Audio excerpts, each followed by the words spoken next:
많은 유엔 회원국들이 대북 제재 결의 이행 보고서를 제대로 제출하지 않고 있는 것으로 나타났습니다. 특히 일부 국가는 제재 결의의 핵심 사안 중 하나인 북한 해외 노동자에 대한 노동허가 금지 조치를 계속 어기고 있다는 지적도 나옵니다. 함지하 기자가 보도합니다. 유엔 안보리 대북제재위원회 의장국인 노르웨이의 모나율 유엔 대사는 지난달 열린 안보리 회의에서 유엔 회원국들의 북한 노동자 현황을 담은 이행 보고서에 조속한 제출을 촉구했습니다.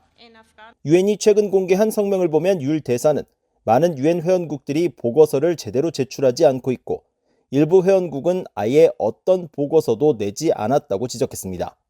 그러면서 이행 보고서는 대북제재위원회와 전문가 패널이 회원국들의 제재 결의에 대한 완전한 이행을 지원하는 데 중요한 역할을 한다며 아직 보고서 제출을 하지 않은 나라들이 의무를 다하길 강력히 권고한다고 밝혔습니다.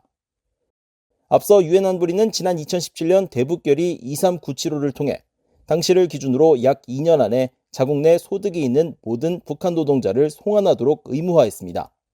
이어 이행 여부를 판단하기 위해 중간 시점인 2019년 3월까지 중간 보고서를 내도록 했고 최종 시한으로부터 약 3개월 후인 2020년 3월까지는 각국이 최종 보고서를 제출하도록 했습니다. 해외 노동자 착취를 통해 버는 수입이 핵과 미사일 등 대량 살상 무기 개발에 투입되는 것을 막기 위한 조치였지만 보고서를 제출한 나라는 지난달 현재 66개국, 그 중에서도 중간과 최종 보고서를 모두 제출한 나라는 전체 193개 유엔 회원국의 20%에 못 미치는 37개 나라에 불과했습니다. 특히 미국 정부가 과거 북한 해외 노동자들이 일한 곳으로 지목한 41개 나라만을 대상으로 따로 집계하면 중간과 최종 보고서를 모두 제출한 나라는 12개 나라에 그쳤습니다. 북한 노동자 현황에 대한 이행 보고서 제출과는 별개로 일부 나라에서는 북한 노동자들이 계속 외화벌이를 하고 있다는 지적도 이어지고 있습니다.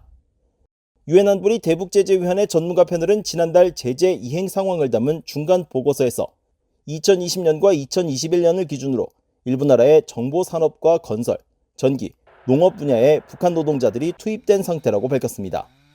전문가 패널은 특정 국가를 언급하진 않았지만 중국과 러시아 내 소식통들은 지난 8월 BOA에 북한 노동자들이 계속 공장과 건설 현장 등에서 일하고 있다고 말했었습니다. 미국 정부는 이런 상황에 계속 우려를 나타내고 있습니다. We do remain committed to the sanctions regime. We call on all UN members to fulfill their sanctions obligations under existing UN Security Council resolutions to limit the DPRK's ability to acquire resources and technology needed to advance its threatening and unlawful WMD and ballistic missile programs. 하지만 미중 갈등과 중국, 러시아의 대북 제재 완화 요구가 계속되고 있어 제재 이행, 특히 북한 해외 노동자 송환 문제는 쉽게 해결되지 않을 것으로 예상됩니다. BOA 뉴스 함지아입니다.